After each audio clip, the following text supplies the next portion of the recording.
Hello friends, మనం previous వీడియోలోని CPU ఎందుకంత ఇంపార్టెంట్ అనేది తెలుసుకున్నాం కదా. ఈ వీడియోలో మనం సిపియు లేకుండా కంప్యూటర్ పని చేస్తుందా అనేది తెలుసుకుందాం. Simple answer no. సిపియు లేకుండా కంప్యూటర్ అసలు పని అయితే చేయదు. మీరు పవర్ బటన్ ఆన్ చేసినా కూడా అది ప్రాపర్గా స్టార్ట్ అయితే అవ్వదు. ఎందుకనంటే సిపియు అంటే బ్రెయిన్ లాంటిది అని చెప్పి మనం ప్రీవియస్గా మాట్లాడుకున్నాం కదా.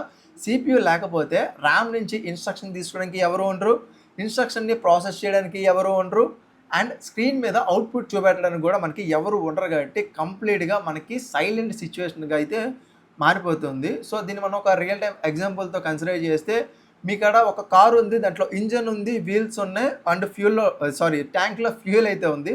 బట్ దాన్ని నడపడానికి డ్రైవర్ లేకపోతే కనుక ఆ కారు కంప్లీట్గా ఎలా అయితే యూజ్లెస్గా మారిపోతుందో, మన కంప్యూటర్లో కూడా అంతే. ప్రాసెసర్ లేకపోతే కనుక రిమైనింగ్ ఎన్ని కాంపోనెంట్స్ ఉన్నప్పటికీ కూడా మనకి అవుట్పుట్ అయితే ఉండదు. ఫర్ ఎగ్జాంపుల్, మీ ఇక్కడ ఒక సిస్టమ్ ఉంటే కనుక దాంట్లో ప్రాసెసర్ని తీసేసి సిస్టమ్ని ఆన్ చేయండి.